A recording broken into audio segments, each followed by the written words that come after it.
나 화장실만 다녀올게. 그럼 난 호떡줄 서 있을게요. 당신이 다녀올 동안 사놓을 테니까 갔다 오세요. 1995년 9월 29일 오후 천안 휴게소에서 나눈 평범한 대화였습니다. 추석을 앞두고 시어머니께 가는 길 부부는 잠시 휴게소에서 쉬어가기로 했어요. 그런데 도연이 화장실에서 돌아왔을 때 영주는 어디에도 없었습니다. 호떡을 사러 간 아내가 흔적도 없이 사라져버린 거예요. 과연 영주에게 무슨 일이 일어난 걸까요? 단 10분 사이에 한 사람이 완전히 사라질 수 있을까요? 15년이 지나서야 밝혀진 그날의 진실, 그리고 한 남자의 끝없는 기다림과 사랑 이야기를 지금부터 들려드리겠습니다. 이야기 시작하기 전 무료 버튼인 구독과 좋아요 부탁드립니다. 알림 설정도 해두시면 새로운 영상이 올라올 때마다 제일 먼저 시청하실 수 있습니다. 1995년 9월 마지막 금요일 서울 강남터미널은 추석을 앞둔 귀성객들로 북적였습니다. 대합실 플라스틱 의자에서 일어나며 도연이 주머니를 뒤적였어요. 삐삐가 또 울리고 있었거든요. 또 회사에서 찾나? 영주가 걱정스러운 표정으로 물었습니다. 도연은 삐삐 화면을 확인하고는 안도의 한숨을 내쉬었어요. 아니야, 잘못 걸린 것 같다. 하지만 영주는 남편의 표정에서 뭔가 숨기는 게 있다는 걸 느꼈습니다. 결혼 18년 도연의 미묘한 표정 변화까지도 놓치지 않는 눈썰미가 있었거든요. 정말 괜찮은 거지? 이번 추석만큼은 마음 편히 쉬었으면 좋겠는데. 걱정 마. 벌써 휴가 승인 받았잖아. 도연이 영주의 파란 스카프를 다시 매만져주며 말했어요. 가을 날씨가 선선해서 얇은 스카프 하나 정도는 필요했거든요. 하지만 삐삐를 품에 넣으면서도 계속 신경이 쓰이는 듯 했습니다. 터미널 한쪽에서 호두과자 굽는 냄새가 진하게 퍼져왔어요. 귀성길 단골 선물이었죠. 영주가 코끝을 킁킁거리며 웃었습니다. 어머니 호두과자 좋아하시는데 하나 사갈까? 그래, 사자. 근데 너무 많이 사지는 마. 어머니가 단 걸 많이 드시면 안 좋다고 하셨잖아. 알아. 한 봉지만. 영주는 손에 든 쇼핑백을 다시 한번 확인했습니다. 한약재, 서울에서만 구할 수 있는 양갱, 그리고 새벽부터 빚은 송편까지. 시어머니를 향한 며느리의 정성이 고스란히 담겨 있었어요. 순천행 버스 승객 여러분께서는 5번 승차장으로 나오시기 바랍니다. 방송이 울려 퍼지자 두 사람은 자리에서 일어났어요. 도연이 무거운 쇼핑백을 들어주려 하자 영주가 손사래를 쳤습니다. 괜찮아요. 이 정도야 뭐. 아니야, 내가 들게. 승차장으로 나가면서 영주는 가을 하늘을 올려다봤어요. 구름 한 점 없이 맑고 높은 하늘이 마음을 상쾌하게 만들었습니다.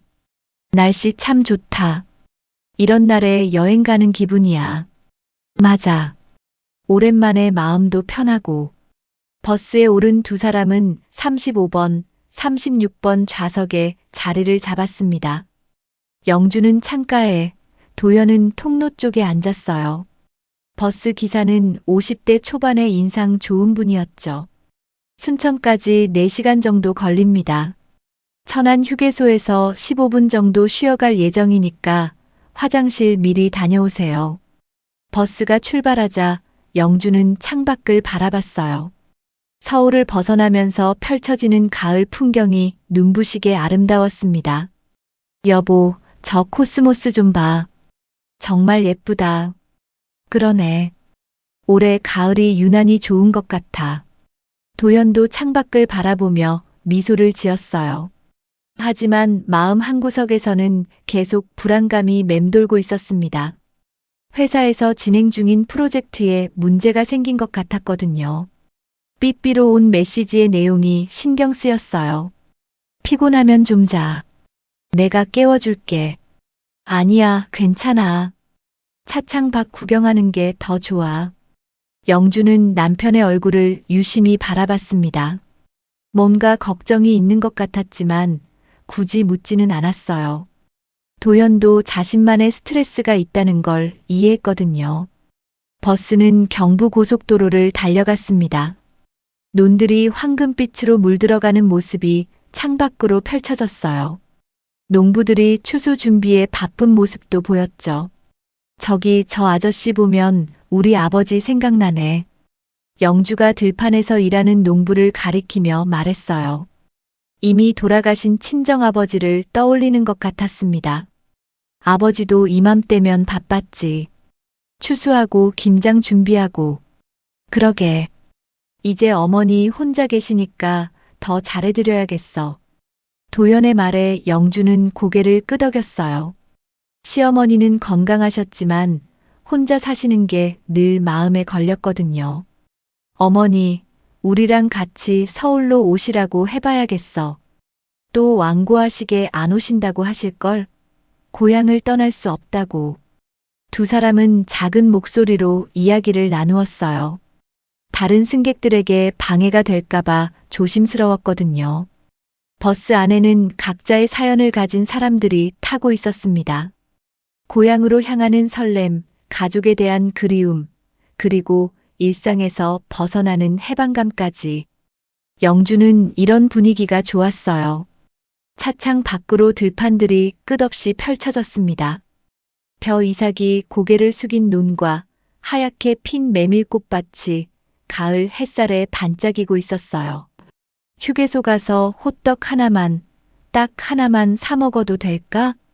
영주의 장난스러운 목소리에 도연은 웃음을 터뜨렸습니다. 물론이지. 호떡이야말로 가을 간식의 최고 아니겠어. 그럼 당신도 같이 먹어야 해. 알았어, 알았어. 버스는 사람마다의 소중한 마음을 싣고 남쪽으로 달려갔습니다. 누구는 오랜만에 보는 부모님께, 누구는 고향 친구들에게, 그리고 도연과 영주는 사랑하는 시어머니에게로. 각자의 마음속에 담긴 따뜻한 기대감이 버스 안 공기를 포근하게 만들었어요. 가을 해가 서서히 기울어지고 있었고, 이 평범하고 소중한 여행이 어떤 운명을 맞게 될지 두 사람은 전혀 모르고 있었습니다. 단지 서로를 아끼는 마음과 가족에 대한 사랑만이 가득한 평온한 오후였어요. 천안 휴게소에 도착한 시간은 오후 4시 반이었습니다. 버스에서 내리자마자 시원한 가을바람이 얼굴을 스쳤어요. 영주는 깊게 숨을 들이마셨습니다. 버스 안의 답답함이 한순간에 날아갔어요. 아, 시원하다. 휴게소는 추석을 앞둔 귀성객들로 북적였습니다. 주차장에는 온갖 종류의 차들이 빼곡히 들어서 있었어요. 포니, 프라이드, 소나타까지. 1995년도로 위를 달리던 자동차들이 모두 모인 것 같았죠. 나 화장실만 다녀올게. 너는 뭐 할 거야? 도연이 물었어요. 영주는 주변을 둘러보더니 호떡 가게 쪽을 가리켰습니다. 저기서 호떡 사올게. 줄이 너무 길지 않으면. 그럼 난 화장실 다녀와서 여기서 기다릴게. 너무 멀리 가지는 마. 알았어. 금방 갈게. 도연이 휴게소 건물 안으로 들어가자 영주는 혼자 남겨졌어요. 호떡 가게로 향했습니다. 다행히 줄이 그리 길지 않았어요. 호떡 냄새가 고소하게 퍼져나왔습니다. 아주머니가 둥근 반죽을 눌러가며 호떡을 구워내는 모습이 정겹게 보였어요. 영주는 지갑에서 1,000원짜리 지폐를 미리 꺼내들었습니다. 호떡 2개 주세요. 네, 잠깐만요. 금방 구워드릴게요. 그때였어요. 영주의 옆으로 한 남자가 다가왔습니다. 40대 중반쯤 되어 보이는 남자였어요. 한 손에는 나무 지팡이를 들고 있었고 오른쪽 다리를 조금 절뚝거리며 걸었습니다. 죄송합니다. 남자가 조심스럽게 말을 걸었어요. 목소리에 어딘가 애처로운 느낌이 있었습니다. 영주는 고개를 돌려 남자를 바라봤어요. 단정한 옷차림에 인상도 나쁘지 않았습니다. 다만 한쪽 다리가 불편해 보여서 안쓰러운 마음이 들었어요. 네, 뭐 도와드릴까요? 실은 제가 다리가 이래서요. 남자가 지팡이를 살짝 들어 보이며 말했어요. 차에 짐을 좀 옮겨야 하는데 혼자서는 힘이 부족해서요. 상자 하나만 좀 들어주실 수 있을까요? 차가 바로 저기 있거든요. 남자가 가리킨 곳을 보니 주차장 한쪽에 흰색 포니 승용차가 보였어요. 그리 멀지 않은 거리였습니다. 영주는 잠깐 망설였어요. 남편이 없는 상황에서 모르는 사람을 따라가는 게 조금 불안했거든요. 하지만 남자의 불편한 다리를 보니 그냥 지나칠 수가 없었습니다. 그런데 저희 버스가 금방 출발해서요. 아, 그럼 됐습니다. 죄송해요. 남자가 실망한 표정으로 고개를 숙였어요. 지팡이의 의지에 서 있는 모습이 더욱 안쓰러워 보였습니다. 영주는 마음이 약해졌어요. 어려서부터 남을 돕는 걸 당연하게 생각하며 자란 탓이었죠. 친정 어머니가 늘 하시던 말씀이 떠올랐습니다. 어려운 사람 도와주는 게 복이다. 아니에요. 잠깐이면 되는 거죠? 네, 정말 잠깐이에요. 고맙습니다. 남자의 얼굴에 안도의 표정이 스쳤어요. 하지만 영주는 놓쳤습니다. 그 순간 남자의 눈에 번뜩 지나간 다른 감정을. 호떡 2개 나왔어요. 호떡 아주머니가 소리쳤어요. 영주는 얼른 1,000원을 내고 따뜻한 호떡을 받아들었습니다. 금방 갔다 올게요. 영주가 주변을 둘러봤지만 도연은 아직 화장실에서 나오지 않았어요. 남자는 영주 옆에서 기다리고 있었습니다. 저기 흰색 차가 제 차예요. 남자가 지팡이로 가리킨 방향으로 두 사람이 걸어갔어요. 영주는 호떡 봉지와 쇼핑백을 들고 따라갔습니다. 남자는 다리를 절뚝거리면서도 생각보다 빠르게 걸었어요. 하지만 영주는 이상한 점을 느끼지 못했습니다. 남자의 절뚝거림에 어딘가 어색한 부분이 있다는 것을. 진짜 다리가 불편한 사람의 걸음걸이와는 미묘하게 다르다는 것을 말이에요. 상자가 좀 무거워요. 괜찮으시겠어요? 네, 괜찮아요. 영주는 선뜻 대답했어요. 남을 돕는다는 생각에 마음이 뿌듯했습니다. 흰색 포니에 도착했을 때 영주는 문득 이상함을 느꼈어요. 차 뒷유리에 장애인 표시 스티커가 붙어 있었는데 뭔가 어색해 보였거든요. 어디에 있는 상자를? 영주가 물어보려던 순간 남자가 차 뒷문을 활짝 열었어요. 여기 있어요. 좀 안쪽에 있어서 들어가서 빼내야 해요. 남자의 목소리에 미묘한 변화가 있었지만 영주는 눈치채지 못했어요. 호떡 봉지를 한 손에 들고 조심스럽게 차 안을 들여다봤습니다. 그 순간이었어요. 남자가 갑자기 영주의 등을 밀었습니다. 영주는 비명을 지를 틈도 없이 차 안으로 넘어졌어요. 호떡 봉지가 바닥에 떨어지면서 호떡이 굴러다녔습니다. 아, 뭐하는. 영주가 몸을 일으키려는 순간 차문이 쾅 하고 닫혔어요. 동시에 시동이 걸리는 소리가 들렸습니다. 잠깐요. 저 내려주세요. 영주가 차창을 두드리며 소리쳤지만 이미 차는 움직이기 시작했어요. 파란 스카프가 차문에 끼이면서 가을 바람에 흔들렸습니다. 휴게소 화장실에서 나온 도연은 아직 아무것도 모르고 있었어요. 호떡 가게 앞에서 아내를 기다리며 시계만 바라보고 있었죠. 출발 5분 전입니다. 승객 여러분께서는 버스로 돌아가 주시기 바랍니다. 휴게소 방송이 울려 퍼졌지만 영주의 절규는 그 누구에게도 들리지 않았습니다. 그저 가을 바람만이 모든 것을 지켜보고 있을 뿐이었어요. 출발 5분 전입니다. 승객 여러분께서는 서둘러 버스로 돌아가 주시기 바랍니다. 휴게소 방송이 울려 퍼지자 도연은 화장실에서 급하게 나왔어요. 시계를 보니 오후 4시 45분. 생각보다 시간이 많이 지나 있었습니다. 영주가 기다리고 있겠다. 도연은 서둘러 호떡 가게 쪽으로 향했어요.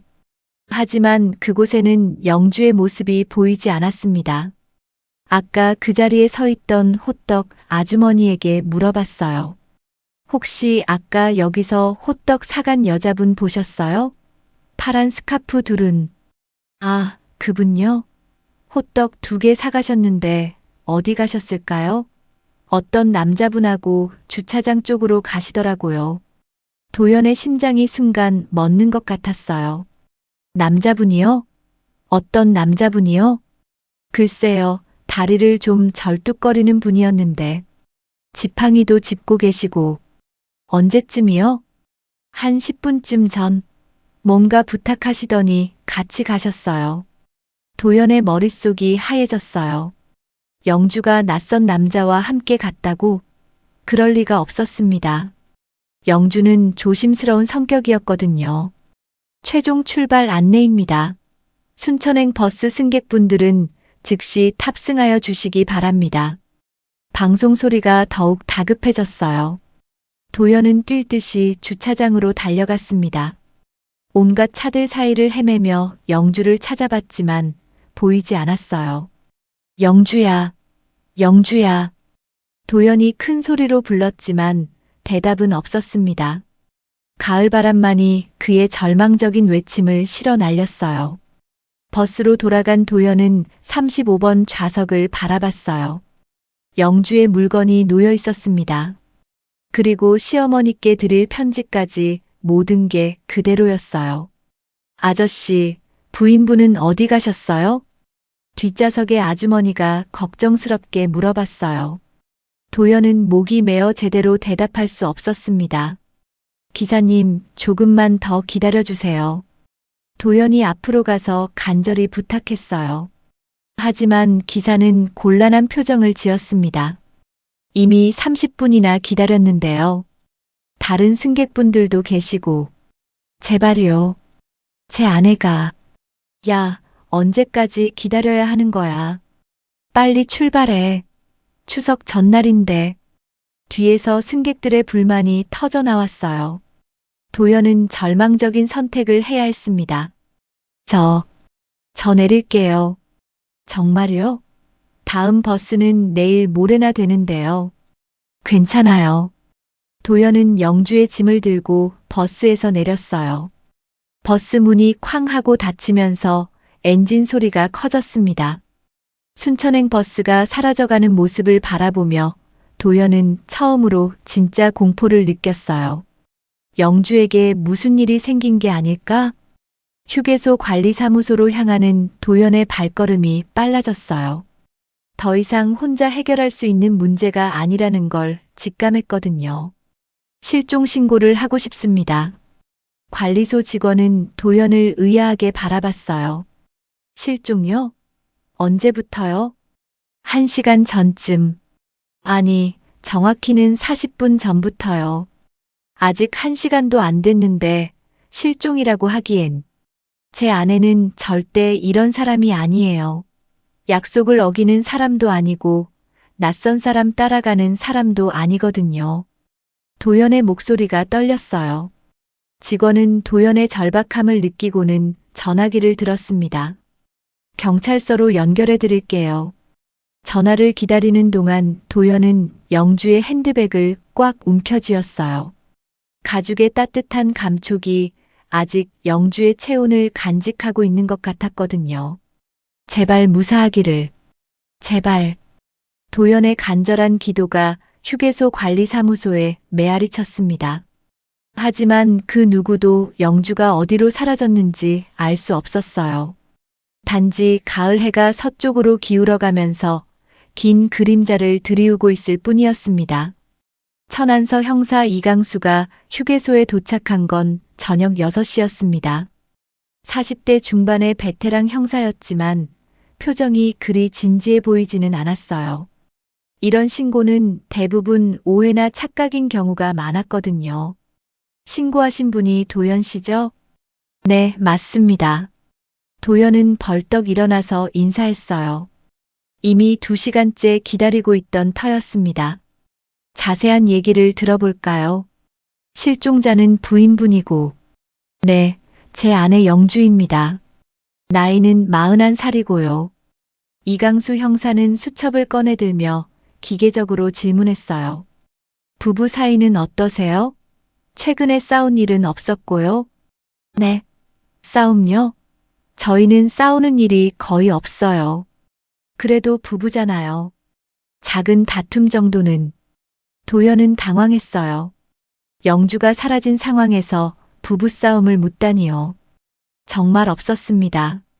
오늘도 좋은 분위기로 여행을 떠난 거였어요. 혹시 부인분이 다른 남자와 만날 이유가 있을까요? 그런 일은 절대 없습니다. 도연의 목소리가 높아졌어요. 하지만 형사는 여전히 의례적인 표정이었습니다. 자발적으로 집을 나간 가능성은 어떻게 보세요? 요즘 여성분들이 그런 경우가 종종 있거든요. 형사님, 제 아내는 그런 사람이 아니에요. 가방도 그대로 두고 갔다고요. 도연이 영주의 핸드백을 들어보였어요. 이강수 형사가 가방을 받아들고 내용물을 확인했습니다. 편지도 있네요. 사랑하는 어머니께라고 쓰여 있고, 시어머니께 드릴 편지예요. 이런 걸 두고 갈 사람이 아니라고요. 형사의 표정이 조금 진지해졌어요. 하지만 여전히 확신에는 부족해 보였습니다. 그럼 CCTV부터 확인해 볼까요? 휴게소 관리사무소 안쪽에는 낡은 VHS 비디오 재생기가 있었어요. 관리소장이 테이프를 넣고 재생 버튼을 눌렀습니다. 화질이 좀 안 좋아요. 워낙 오래된 장비라서. 화면이 나타나자 도연은 답답함을 느꼈어요. 흑백 화면에 줄무늬가 가로질러 가면서 형체를 알아보기가 힘들었거든요. 이게 오후 4시 반경 화면입니다. 관리소장이 설명했어요. 화면 속에는 사람들이 개미처럼 작게 움직이고 있었습니다. 저기 호떡 가게 앞이 보이시죠? 부인분이 거기 계셨다고 하셨는데, 도연이 화면을 뚫어져라 바라봤어요. 하지만 영주의 모습을 찾기는 쉽지 않았습니다. 사람들이 너무 작게 보였거든요. 좀 더 확대할 수는 없나요? 죄송해요. 이게 최대예요. 형사가 화면을 자세히 들여다보더니 손가락으로 한 부분을 가리켰어요. 저기 파란 옷 입은 사람 같은데요. 스카프인지 뭔지. 맞아요. 저 사람이 제 아내 같아요. 도연이 흥분하며 화면에 가까이 갔어요. 하지만 화질이 너무 나빠서 확실하지 않았습니다. 계속 봅시다. 화면 속에서 파란 옷을 입은 사람이 누군가와 함께 움직이는 것 같았어요. 하지만 상대방의 모습은 더욱 불분명했습니다. 저 사람이 호떡 아주머니가 말한 남자인 것 같은데. 형사 가중얼거렸어요. 화면 속 두 사람은 주차장 방향으로 이동하고 있었습니다. 주차장 CCTV는 없나요? 주차장은 각도가 안 좋아서 일부분만 나와요. 관리소장이 테이프를 교체했어요. 주차장 화면이 나타났지만 상황은 더 나빠졌습니다. 카메라 각도상 주차장 시구역 일부만 보였거든요. 저기 흰색 차 보이시죠? 화면 구석에 흰색 승용차의 뒷부분이 보였어요. 하지만 차종이나 번호판은 확인할 수 없었습니다. 폰이 같아 보이는데. 형사가 화면을 자세히 들여다봤어요. 그때 도연이 뭔가를 발견했습니다. 저기 뒷유리에 뭔가 붙어 있네요. 스티커 같은데. 뭔지 알아볼 수 없겠어요. 화면 속 흰색 차는 몇 분 후 화면에서 사라졌어요. 너무 빨리 지나가는 바람에 자세한 건 확인할 수 없었습니다. 다시 한번 봐주세요. 도연이 간절히 부탁했어요. 테이프를 되감아서 다시 재생했지만 결과는 마찬가지였습니다. 형사님, 이 차를 추적할 수 있을까요? 차종도 정확하지 않고 번호판도 안 보이는데 어떻게 추적해요? 이강수 형사의 말에 도연의 마음이 무너졌어요. 이게 유일한 단서였는데 너무 불분명했거든요. 그래도 뭔가 해야 하지 않겠어요? 일단 주변 탐문부터 해보죠. 목격자가 더 있을 수도 있고. 형사와 도연은 휴게소 곳곳을 돌아다니며 사람들에게 물어봤어요.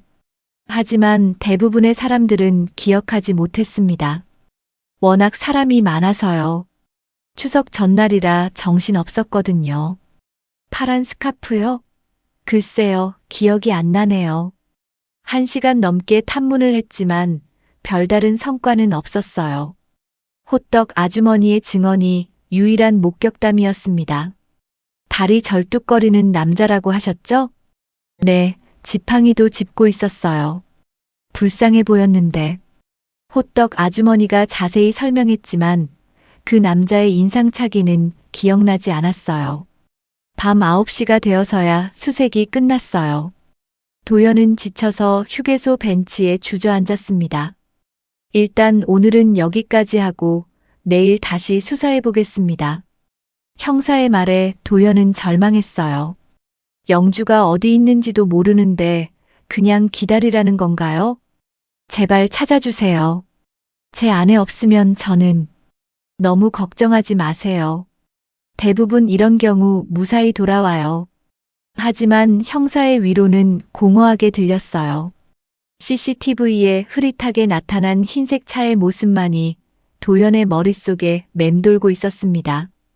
그 차 안에 영주가 있을까? 아니면 이미 다른 곳으로 갔을까? 알 수 없는 불안감이 도연의 마음을 갉아먹고 있었어요. 가을밤이 깊어갈수록 도연의 절망도 함께 깊어져만 갔습니다. 2010년 10월 어느 쌀쌀한 오후, 도연은 작은 원룸 책상 앞에 앉아 있었습니다. 벽면 가득히 붙어있는 종이들이 15년의 세월을 말해주고 있었어요. 빛바랜 전단지, 손으로 적은 메모지, 그리고 이미 서비스가 끝난 삐삐 번호들까지. 영주 실종 1일차 마이너스 천안 휴게소 CCTV 확인. 영주 실종 365일차 마이너스 전국 병원 수소문 완료. 영주 실종 1825일차 마이너스 유사 사건 3건 발생. 모두 다른 사람. 도연의 머리는 완전히 휘어져 있었어요. 50살이 되었지만 실제 나이보다 훨씬 늙어 보였습니다. 15년간 아내를 찾기 위해 전국을 돌아다닌 결과였죠. 회사는 3년 전에 그만뒀어요. 영주를 찾는 일에만 매달리다 보니 일에 집중할 수가 없었거든요. 지금은 택시를 운전하며 생계를 유지하고 있었습니다. 휴대폰이 울렸어요. 발신자는 천안서 이강수였습니다. 도연 씨, 저 이강수예요. 네, 형사님. 무슨 일이세요? 벌써 15년째 연락을 주고받고 있는 사이였어요. 이강수 형사도 이제 정년 퇴직을 앞두고 있었습니다. 혹시 지금 시간 되세요? 천안 휴게소로 좀 나와주실 수 있어요? 도연의 심장이 빨라졌어요. 15년 동안 수없이 받았던 전화지만 매번 가슴이 뛰었거든요. 무슨 일인가요? 영주와 관련된 건가요? 전화로는 설명하기 어려워요. 직접 와서 보셔야 할 것 같습니다. 지금 당장 갈게요. 도연은 택시키를 들고 집을 나섰어요. 천안까지는 1시간 정도 걸렸습니다. 운전하는 내내 온갖 생각이 머릿속을 스쳐갔어요. 이번에도 허실이겠지. 하지만 혹시 몰라. 천안 휴게소에 도착했을 때는 해가 기울어 가고 있었어요. 15년 전과 똑같은 가을 풍경이었습니다. 하지만 휴게소는 많이 달라져 있었어요. 건물도 새로 짓고 주차장도 확장되었습니다. 이강수 형사가 휴게소 뒤편에서 기다리고 있었어요. 그의 옆에는 공사 현장이 보였습니다. 형사님, 무슨 일이세요? 저기 보세요.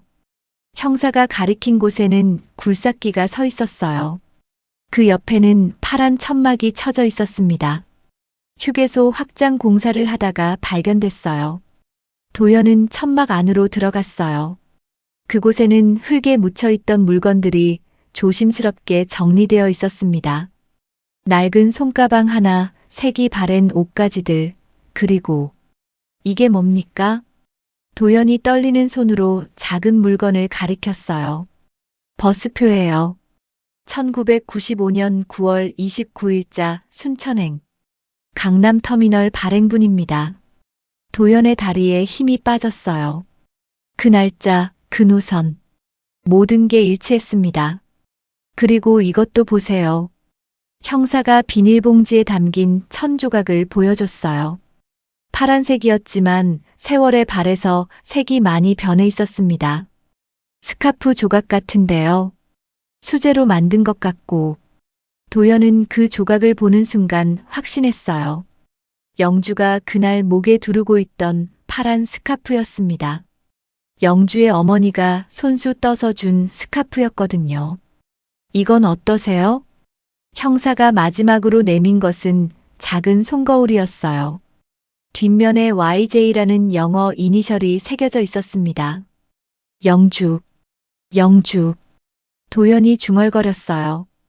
영주가 대학생 때부터 늘 가지고 다니던 거울이었습니다. 결혼할 때도 아이를 낳을 때도 항상 가방 안에 들어있던 거울이었어요.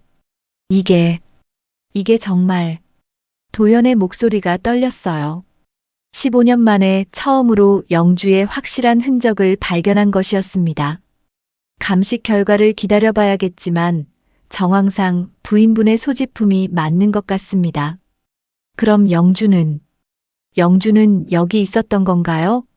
도연이 주변을 둘러봤어요. 15년 동안 수없이 찾아다녔는데 영주는 이렇게 가까운 곳에 있었던 건가요? 아직 확실한 건 아니에요.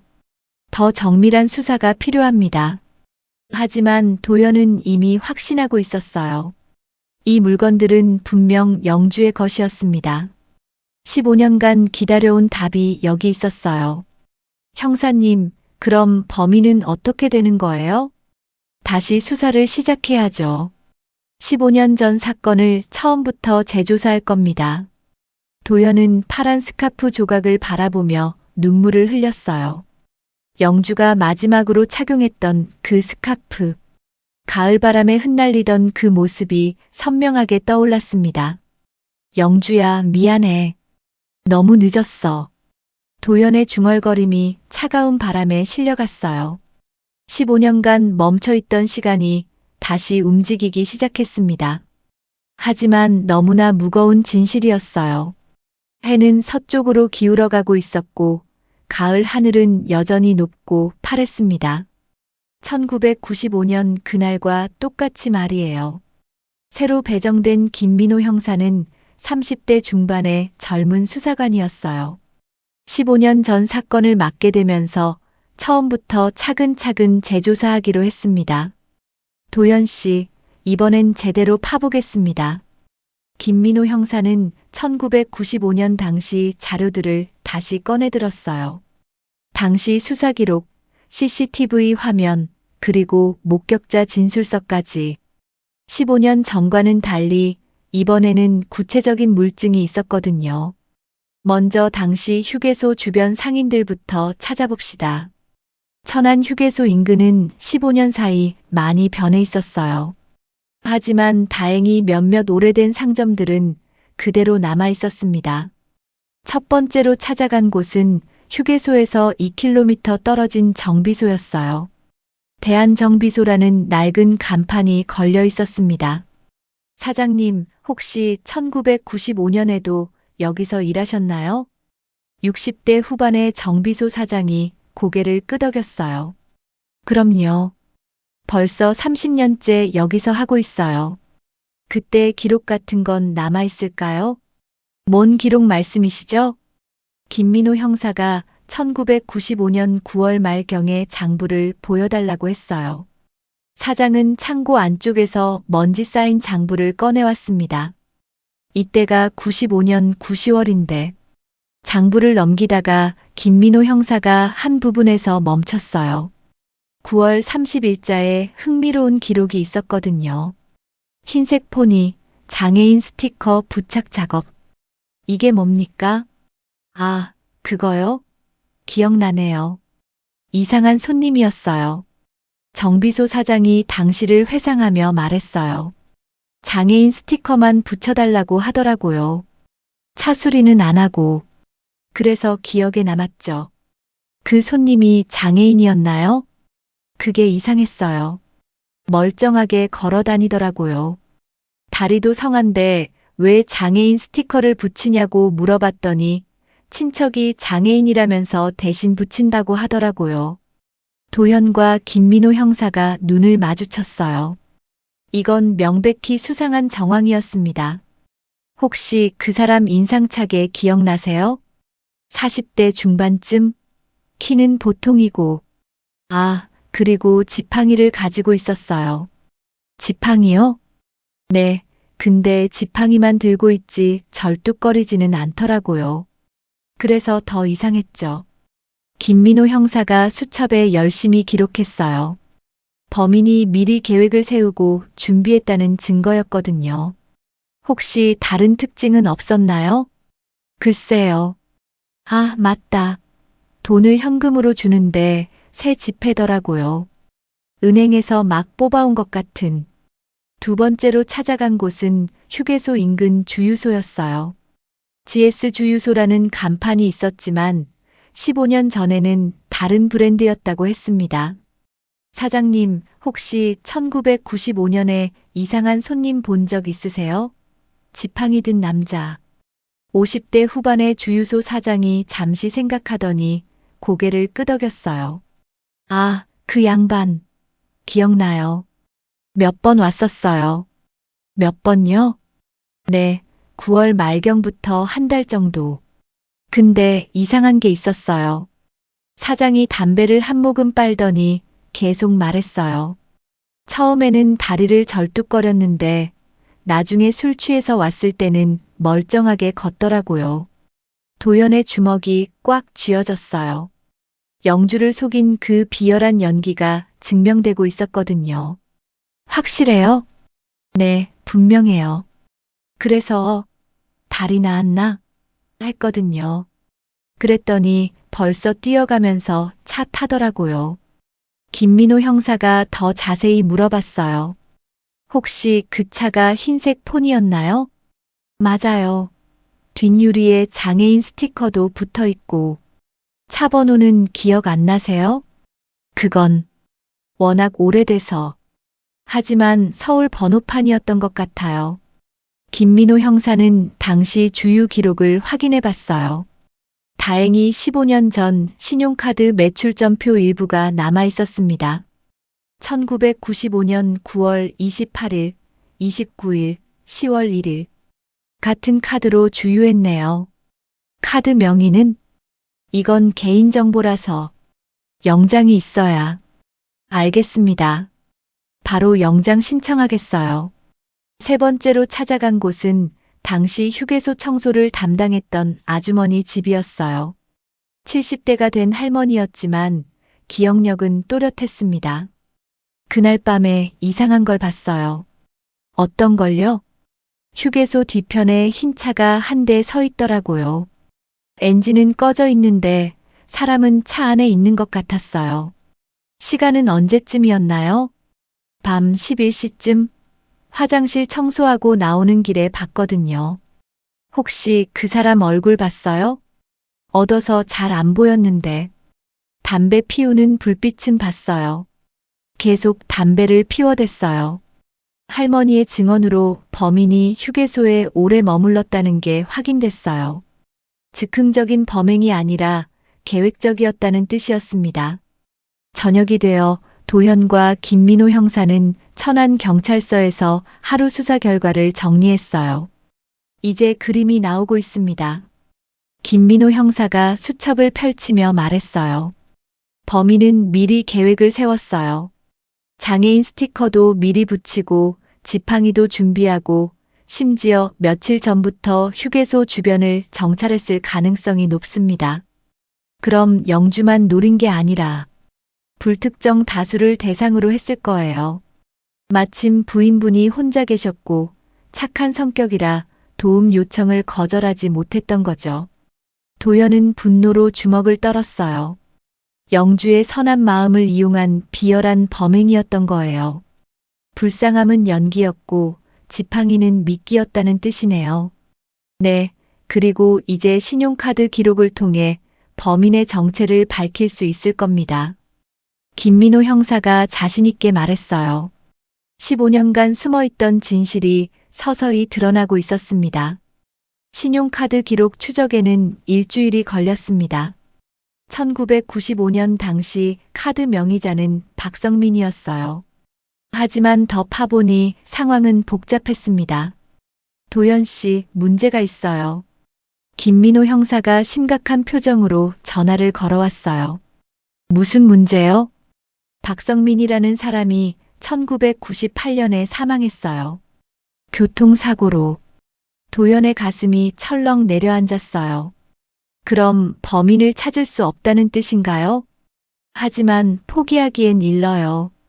신용카드를 도용했을 가능성이 높습니다. 김민호 형사는 박성민의 지인들을 샅샅이 조사했어요. 그리고 마침내 실마리를 찾아냈습니다. 박성민과 같은 회사에서 일했던 이종수라는 사람이 있어요. 95년 당시 40대 중반, 키 173cm. 그 사람이 범인이라는 거예요? 아직 확실하지 않지만 가능성이 높아요. 박성민이 죽은 후 이종수가 갑자기 이사를 갔거든요. 그것도 이름까지 바꿔서. 김민호 형사가 컴퓨터 화면을 보여줬어요. 이종수는 현재 이정민이라는 이름으로 살고 있었습니다. 지금은 경기도 평택에 살고 있어요. 소규모 하청업체에서 화물차 운전기사로 일하고 있습니다. 바로 가봅시다. 도연이 벌떡 일어났어요. 15년을 기다렸는데 하루도 더 기다릴 수 없었습니다. 진정하세요. 신중하게 접근해야 해요. 자칫하면 도망갈 수도 있거든요. 김민호 형사의 말에 도연은 주먹을 꽉 쥐었어요.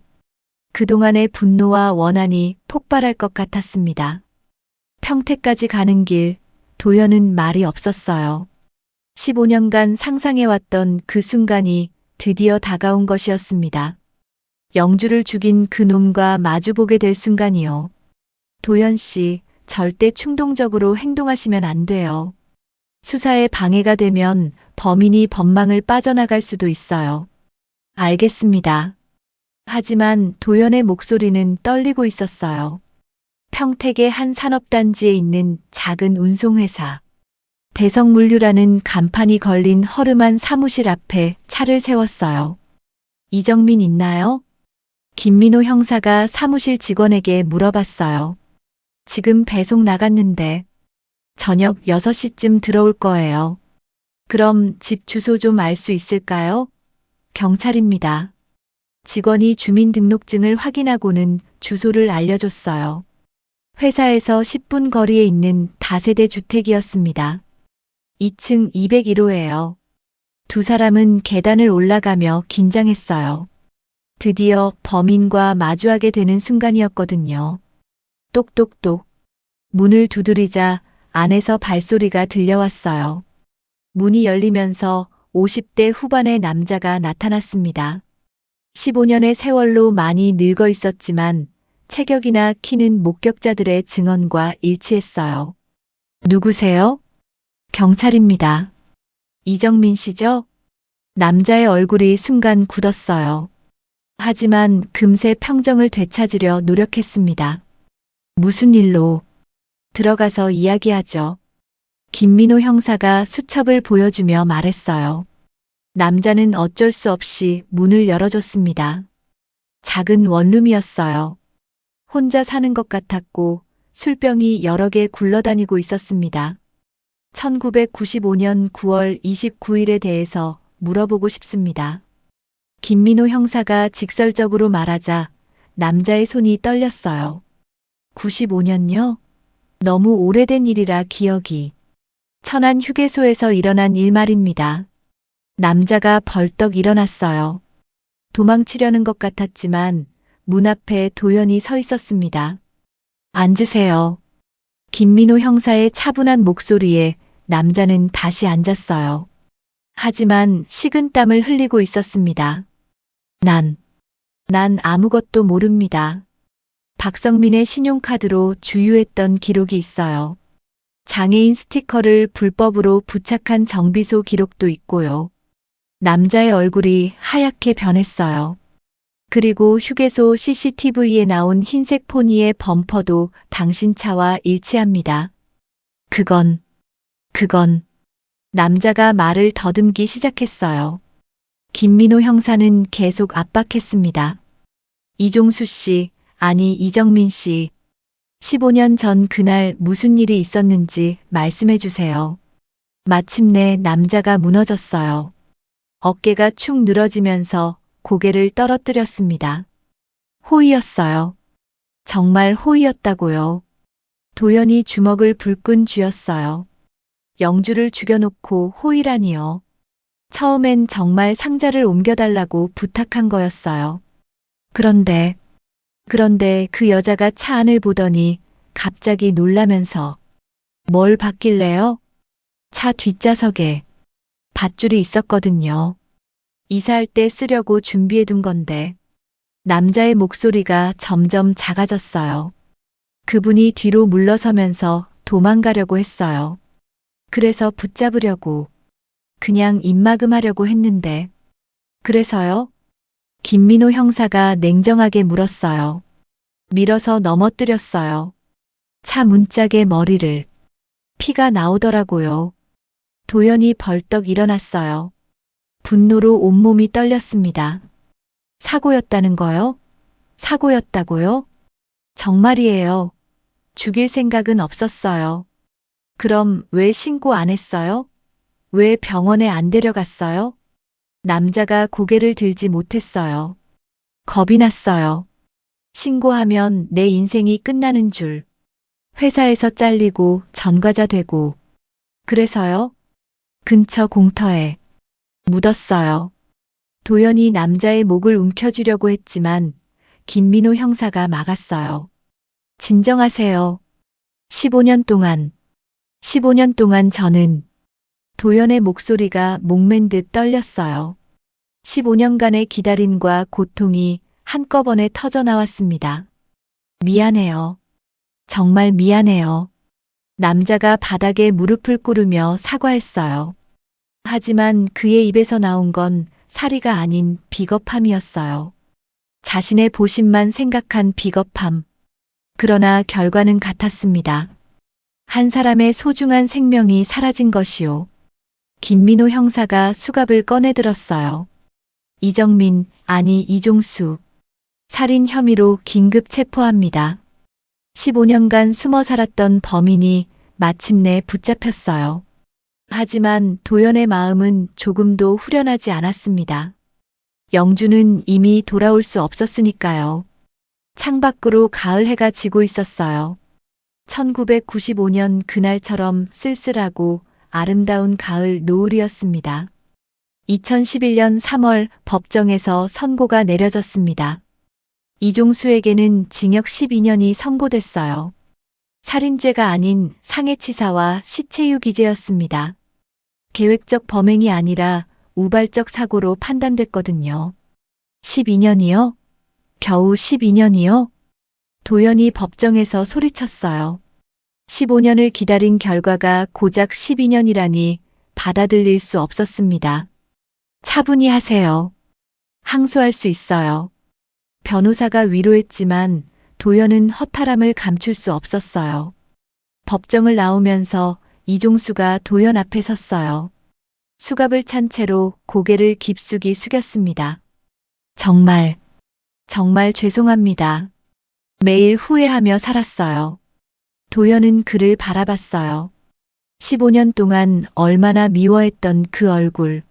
하지만 막상 마주하니 분노보다는 허무함이 더 컸습니다. 후회해서 뭐해요? 내 아내는 돌아오지 않는데.